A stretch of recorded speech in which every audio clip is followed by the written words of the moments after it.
a philosophical epic that probes the mysteries of heaven and humanity through a tale of commerce and competition. A novel that swept the internet, selling over 1 million copies and inspiring countless readers to explore the meaning of life. Why does Distant Saviour use a business war as its framework to touch the depths of the soul? Let's step into the world of heavenly principles crafted by author Dou Dou, exploring the fateful symphony of Ding Yuanying and Rui Xiaodan, and unlocking the wisdom encoded in this philosophical novel. This novel is not just a thrilling contest of business strategies, but a profound inquiry into humanity, destiny, and the principles of heaven. With delicate prose and deep reflection, Dou Dou transforms a story set in modern China into an eternal quest for the meaning of life. Whether it's Ding Yuanying's cool-headed wisdom or Rui Xiaodan's fiery soul, their interwoven narratives create a complex and thought-provoking tapestry. Readers experience both the gripping tension of business battles and the profound power of philosophical contemplation. Why does this work, nearly 2 decades after its publication, still spark heated discussion? It not only mirrors the social landscape of China's economic transition but also touches on the universal human struggle between material and spiritual desires. The novel's allure lies in its multidimensionality. It is a business novel, showcasing the cruelty and ingenuity of market economics.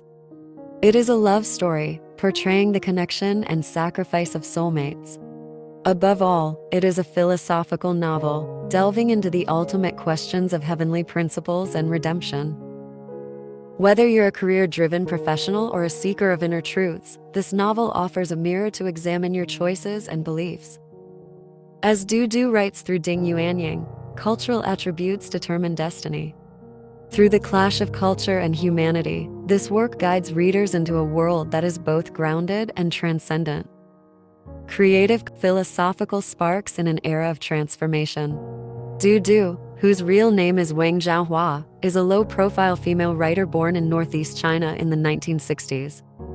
Not a professional novelist, she crafted this 2005 classic with keen insight and profound thought. The novel emerged during China's economic boom, amid state-owned enterprise reforms, stock market fervor, and the influx of Western culture, forming its realistic backdrop. Having worked in a state-owned enterprise, Dou Dou witnessed the human struggles and value conflicts of the marketization wave, which became the novel's creative wellspring. In an interview, she said, "I wanted to write a story about the way, not religion, but how people face their destinies." Dou Dou's intent was not limited to philosophical exploration. She also sought to address the spiritual crisis of a rapidly modernizing society. In the early 2000s, China's swift modernization brought unprecedented opportunities but left many lost in the gap between material and spiritual realms. Urban professionals chased wealth in skyscrapers, yet often felt inner emptiness. Rural migrants struggled to find their place in the urban tide. Through Ding Yuanying and Rui Xiaodan, Dou Dou presents two contrasting responses. Ding retreats, observing the world with wisdom, while Rui acts, confronting destiny with her life. This contrast enriches the novel's layers, allowing readers to find resonance in different characters. For example, real-world entrepreneur Zhang Rumen, during higher groups reforms, smashed defective refrigerators to awaken innovation, echoing Rui Xiaodan's boldness. Dou Dou's prose weaves these social phenomena into the narrative, making the novel a mirror of its era. In the early 2000s, China transitioned from a plan to a market economy, a seismic shift. Urbanization brought wealth, but also widened inequality. Beneath the surface of material abundance, people often felt lost and empty. Dou Dou keenly captured this societal mood, embedding it in the novel. Ding Yuanying's seclusion and Rui Xiaodan's quest reflect responses to this era's contradictions. The novel not only mirrors the social realities of economic transition, but also integrates deep reflections on Eastern philosophy. Laozi's Tao Te Ching, Zhuangzi's philosophy of non-action, and Buddhist concepts of karma shape Ding Yuanying's heavenly principles, guiding characters' actions and fates. Dou Dou's work also draws on Western philosophy, particularly Nietzsche's concept of the Übermensch and existentialism. Ding Yuanying's solitude and Rui Xiaodan's sacrifice subtly echo Nietzsche's idea that man is a rope stretched between beast and Bermensch. Blending these ideas into a Chinese context, Dou Dou crafts a story both local and universal. Her writing is concise yet profound, sparking reflection on life's meaning without ornate embellishment. Upon publication, the novel resonated with intellectuals and ordinary readers alike, not only for its gripping business plot, but for its deep insights into humanity and destiny. The novel's context is also tied to Dou Dou's personal experiences. Having worked in a state-owned enterprise, she encountered diverse figures from grassroots workers to top executives, from traditional farmers to emerging entrepreneurs. These experiences gave her a deep understanding of human complexity, enriching the novel's character portrayals. For instance, Ding Yuanying's wisdom and aloofness may stem from Dou Dou's observations of business elites, while the struggles of Wangmiao village's farmers reflect her empathy for the underclass. This blend of reality and philosophy makes Distant Saviour both relatable and lofty. Character Destinies, the soulful clash of Ding Yuanying and Rui Xiaodan. The novel's core characters, Ding Yuanying and Rui Xiaodan, represent the pinnacle of rationality and the purity of emotion, their intertwined fates forming the story's backbone. Ding Yuanying, a reclusive private equity trader in an ancient city, masters business and philosophy, yet chooses to shun worldly clamor. He understands the way of heaven but is isolated by his insight into human nature. Rui Xiaodan, a fearless police officer, seeks meaning beyond an ordinary life. Their meeting sparks both love and a clash of ideals. Ding Yuanying's character is complex and profound. With a rob the rich to help the poor strategy, he aids the impoverished Wangmiao village in building the Gelüshi Audio Company, challenging market norms. His brilliance is inspiring yet controversial. Is he manipulating others' fates? In the novel, Ding says, "The way of heaven favors no one, but always aids the good." This encapsulates both his business philosophy and his insight into humanity. His actions recall real-world business titan Warren Buffett. Known for value investing, Buffett sticks to his circle of competence, much like Ding's adherence to the way of heaven, acting only within his mastery.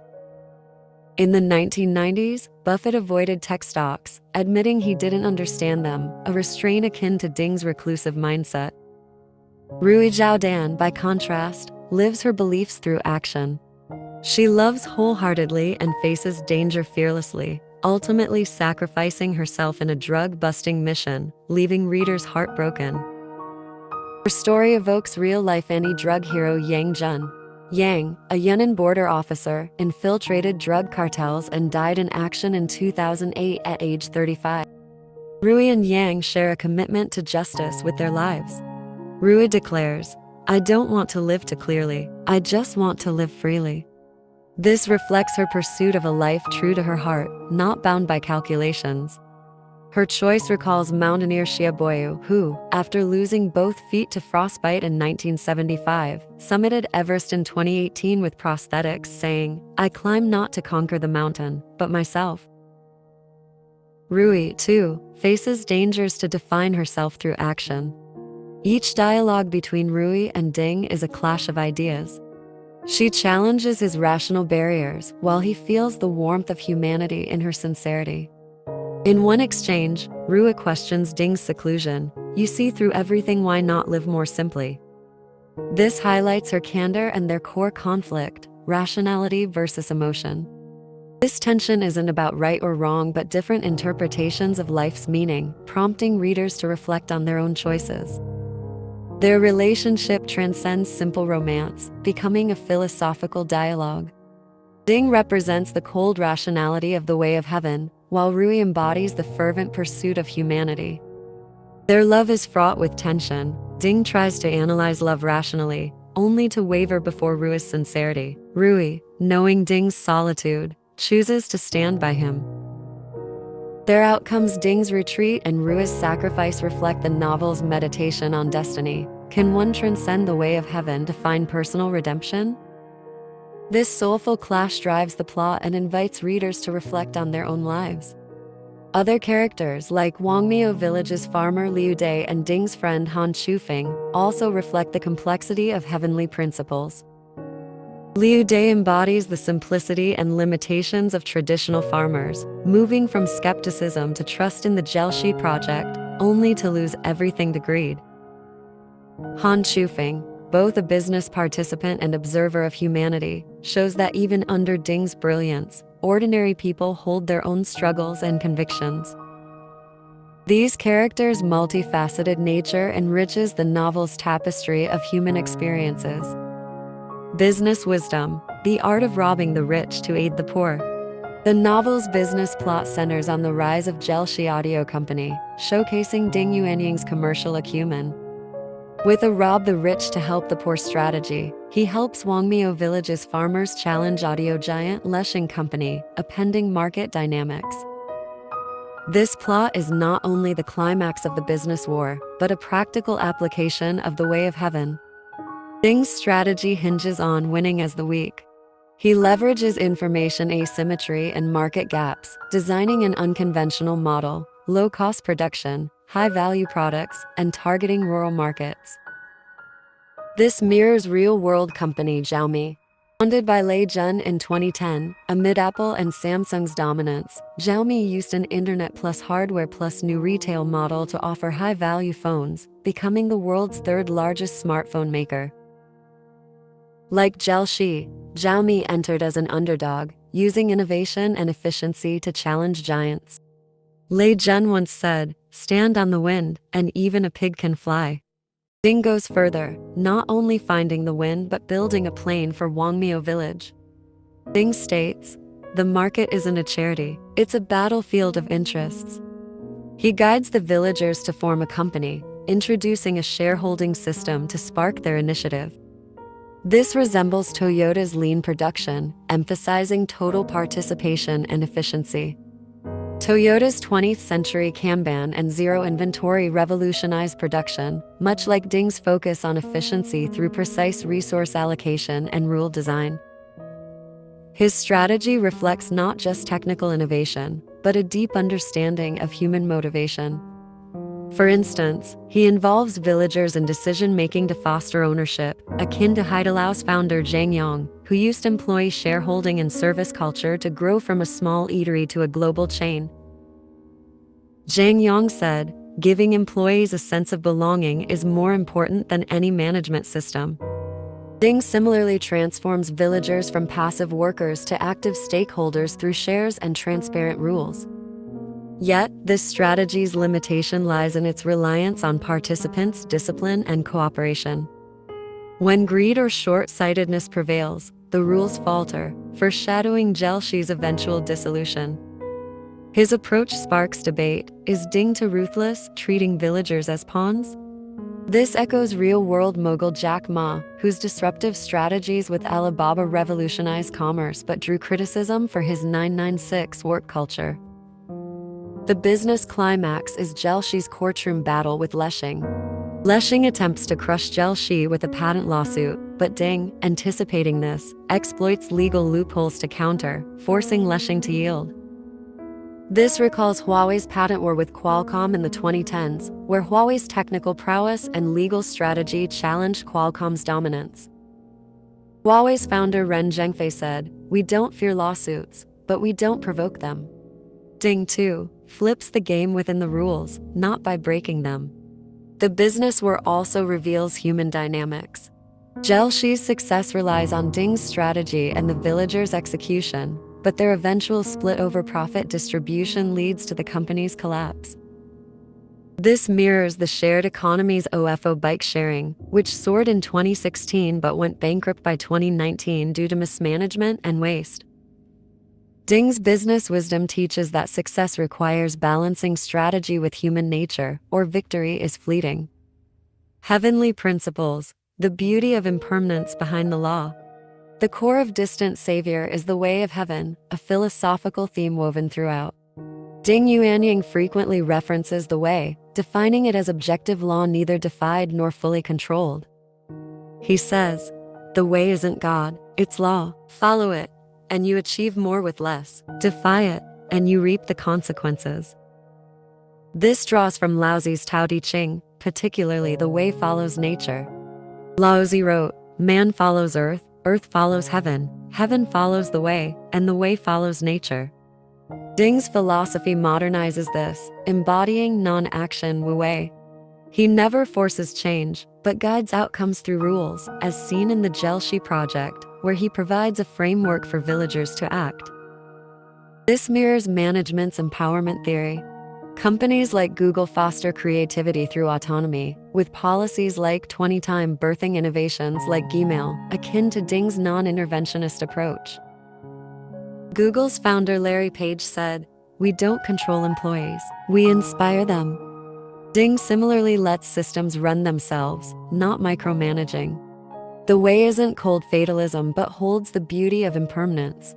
Rui Xiaodan's tragic sacrifice carries transcendent meaning, echoing Nietzsche's Bermensch. True strength lies not in conquering others but in surpassing oneself and embracing fate. Nietzsche wrote and thus spoke Zarathustra, "Man is a rope between beast and Bermensch." Rui's life embodies this struggle and ascent. Her sacrifice responds to the way humanity's brilliance lies in facing it bravely. The way also embodies balance. Ding's business victory doesn't yield a perfect ending. Gelüshi's success sparks greed and division, leading to its collapse. This reflects the way's dialectic: every success carries a cost. Real-world parallels abound, like the shared bike boom where OFO and Mobic's rapid growth led to waste and collapse. The way teaches that unchecked expansion, defying law, brings consequences. Ding foresaw this, saying, "Law doesn't bend to human will." This insight invites readers to see beyond business to deeper philosophical truths. The way's beauty lies in its universality, governing personal choices and societal shifts alike. Modern platform economies like Meituan or Didi reflect the way's non-action, creating value by connecting supply and demand through rules, not direct production, much like Ding's system design. The way is both a philosophical concept and a practical guide. Ding's non-action isn't passive withdrawal but achieving maximum impact with minimal interference. This resonates in modern management, like Netflix's freedom and responsibility culture, which grants autonomy while setting core goals, sparking innovation. Netflix's Reed Hastings wrote in No Rules Rules, "The best management is minimal management." Ding's rule-based success with Gelüshi echoes this. Yet, the way's impermanence warns that law isn't a universal key. The villagers' greed and division expose humanity's fragility before profit, a pattern seen in Bitcoin's boom, where chasing quick gains led to heavy losses. The way's wisdom lies in respecting law while staying vigilant of human nature. Human redemption, a journey from confusion to awakening. The novel's ultimate question is redemption. Ding Yuanying and Rui Xiaodan's journeys are quests from confusion to awakening. Ding, despite his omniscience, is lonely from seeing through humanity. He seeks to redeem Wangmiao village's poverty through Gelüshi, only to find human greed and short-sightedness persist. His redemption turns inward through Rui's love. He re-examines life's meaning. Rui's redemption is more direct, facing life and death as a police officer with fearless action. Her sacrifice evokes Mother Teresa, who devoted her life to the poor despite criticism, saying, "We don't do great things, but small things with great love." Rui, too, answers her heart's call with her life, transcending worldly gains. Her choice recalls COVID-19 hero Li Lanwen, who at 73 led efforts in Wuhan in 2020, embodying Rui's fearless spirit. In the novel, redemption isn't religious salvation but the pursuit of personal meaning. Ding says, "The Saviour isn't in heaven, it's in your heart." This encapsulates the novel's core. True redemption comes from inner awakening. Real-world stories echo this, like Steve Jobs, who, after a cancer diagnosis, re-examined life and launched the iPhone, a transformative product. In his 2005 Stanford speech, Jobs said, "Your time is limited. Don't waste it living someone else's life." This aligns with Ding's philosophy. Redemption lies in living your own way. Redemption comes at a cost. Rui's sacrifice and Ding's seclusion reveal awakening's difficulty. The novel reminds readers, redemption is not an endpoint but an ongoing journey. Each person seeks answers in their own way, found in actions and choices. For instance, Lenovo's founder Liu Xiaodan, facing early funding and policy hurdles, persisted in independent R&D, building a global PC giant, a redemption from struggle to purpose. Redemption's universality shines in secondary characters. Weiyang Zhu, Rui's friend, grows from an ordinary white-collar worker to a key figure in Gelüshi, learning responsibility and perseverance. Her arc recalls real-world philanthropist Deng Fei, who, through the free lunch program, grew from a journalist to a social change driver. Like Weiyang, he found purpose in adversity through action. Other characters, like Feng Shiji and Yi Xiaoming, navigate business and human conflicts, showing varied paths to redemption. Some follow Ding's wisdom, others reflect on failures. Together, they paint a panoramic view of human complexity. Han Chufeng chooses loyalty and duty, sacrificing personal gain. Liu Dai wrestles with greed and regret, returning to simplicity. These fates weave a multifaceted exploration of redemption. No matter one's circumstances, everyone seeks their own savior, and the journey itself is humanity's brilliance. Epilogue, the eternal dialogue of heaven and humanity. Distant Saviour is more than a business novel. It's a philosophical fable about the way of heaven and humanity. Through Ding Yuanying and Rui Xiaodan's fates, it sketches a world seeking meaning amid the mundane. Business wisdom, heavenly laws, and human redemption form a trilogy, probing each reader's heart. Are you ready to face your destiny and find your inner savior? The novel's charm lies in offering no definitive answers. Ding's retreat and Rui's sacrifice are both an ending and a new beginning. As Laozi said, the way that can be spoken is not the eternal way. The way is ever-changing, and redemption is unending. In reality, we may not grasp laws like Ding or act fearlessly like Rui, but we can find our own way in life. Modern/youth, pursuing side hustles, passions, or charity beyond careers, embody this novel's spirit through diverse choices. The novel reminds us that the dialogue between the way and humanity never ends. Business battles reflect market laws. Love's sacrifices mirror human brilliance. Redemption's awakening points to life's meaning. Whether you're a driven professional or a seeker of inner truths, Distant Saviour offers a mirror to examine your choices and beliefs. In a rapidly changing era, we all seek our place. Ding's wisdom teaches that following the law yields efficiency. Rui's courage reminds us life's meaning lies in action. Let this work inspire us to face our own way bravely and write our own redemption story. No matter how winding the path, the inner savior always guides us forward.